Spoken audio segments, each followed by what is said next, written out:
متاسفانه امروزها خواهران ما از جهت دور ماندن از تعلیمات قرآنی در روند زندگیشان به خطاگی‌های راه می‌دهند که بعداً پیامدهای بد و ناگوار آنها را دامنگیر می‌شود و در زندگی به مشکلات و سختی‌های زیاد روبرو شده از آن رنج می‌برند. می‌خواهم بعضی آن خطاگی‌ها را برای خواهران ایمانیم گوشزد نمایم تا اصلاح شوند و در زندگی به مشکلات روبرو نشوند و زندگی خوش و گوارا نصیبشان گردد. از همه بزرگترین خطایی که خواهران ما به آن راه می‌دهند این رابطه های نامشروع آنهاست با مردان بیگانه. متاسفانه امروزها این وبای عصر 21 یعنی اینترنت، وایبر و واتساپ، بیگا لایف و اینستاگرام خواهران ما را چنان به بی‌حیایی کشانده است که حتی دختران درون خانه را هم به فساد اخلاقی کشانده آلوده گناهان کرده است. العیاذ بالله. در پخش مستقیم برآمده با لباسهای نیم برهنه و شهوت انگیز مردان را بیقرار می کنند. با آنها سخنان فحش و شهوت انگیز می گویند و می نویسند. آنها خیال می کنند که با این راه شوهر و رفیق زندگیشان را می یابند و زندگی خوش و گوارا نصیبشان می شود. ولی هیهات، آنها بیخبر از آنند که هر آن نفرانی که با آنها رابطه نامشروع می کنند تیار نیستند با آنها ازدواج کنند. آنها تنها به خاطر یک ساعته یا یک شبه همخوابگی با شما رابطه می کنند، ولی همین که به مقصدشان رسیدند و خواستهشان را از شما گرفتند شما را به مثل کاغذ تشناب می پرتایند، در حالی که به قدر یک تنگه هم ارزش ندارید. حتی همه این کارهای بی‌حیایی شما را نواربرداری کرده در معرض تماشای همگان می‌گذارند و آبرو و ناموس شما را لکه‌دار می‌کنند. چطوری که به همگان معلوم است تقریباً هر روز یک نوار بداخلاقی زنان تاجیک در سامانه‌های اینترنتی به نمایش می‌براید که این عاقبت‌های خوبی ندارد. خواهران عزیز، آیا می‌دانید نتیجه این همه بداخلاقی و بی‌حیایی و رابطه نامشروع چیست و چه پیامدهای بدی دارد؟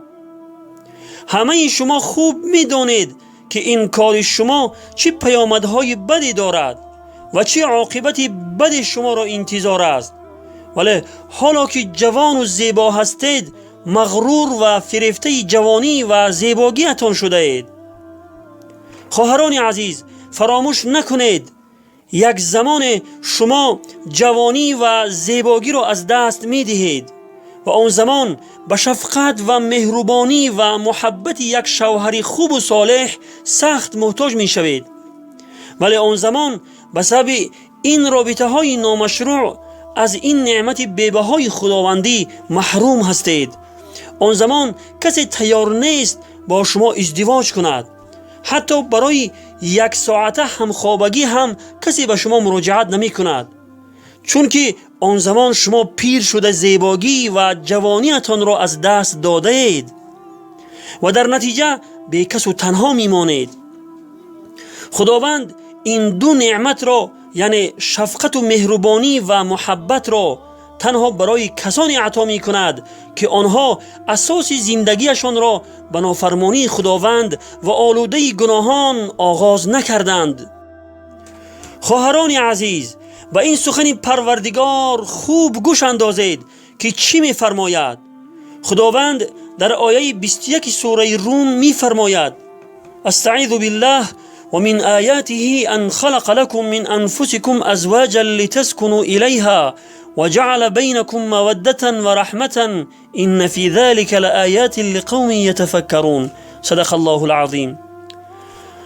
و از نشانه های او این است که همسران از جنس خودتان برای شما آفرید، یعنی همسران از جنس جن و شیاطین یا از جنس حیوانات برای شما نه آفرید، بلکه از جنس خود شما، از جنس آدمی آفرید تا به آنها آرام گیرید، یعنی تا در کنار آنها شما آرامش حاصل کنید و در میانتان محبت و رحمت را قرار داد.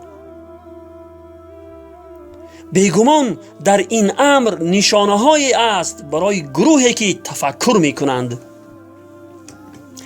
در این آیت خداوند برای زن و مردی که با راه حلال با همدیگر می رسند دو نعمت وعده کرده است، یعنی شفقت و مهربانی و محبت، که محبت در ایام جوانی می شود و شفقت و مهربانی در ایام پیری می شود که در آن ایام زن زیباییش را از دست می دهد، ولی با وجود آن شوهر او را ترک نمی کند و برای او خیلی مهربان و مشفق می شود. خواهران عزیز، شما چی خیال می کنید اگر اساس زندگیتان را با نافرمانی خداوند آغاز کردید، با رابطه های نامشروع با مردان بیگانه آغاز کردید، 3 سال و 4 سال عشق و عاشقی کرده بعد از آن ازدواج کردید، در بیگا لایف و اینستاگرام، در وایبر و واتساپ با مردان بیگانه در پخش مستقیم برآمده با لباس های نیم برهنه و شهوت انگیز سخنان محرمانه گفتید، آیا خداوند این دو نعمت، یعنی نعمت شفقت و مهربانی و محبت را برای شما میدهد؟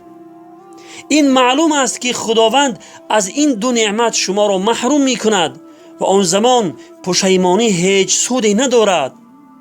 خواهران عزیز، به هوش باشید، خود را بازیچه دست شیطان نکنید و آبروی خود و خانواده اتان و آبروی دیگر زنان مسلمان تاجیک را نریزانید. و السلام علی من اتبع الهدى.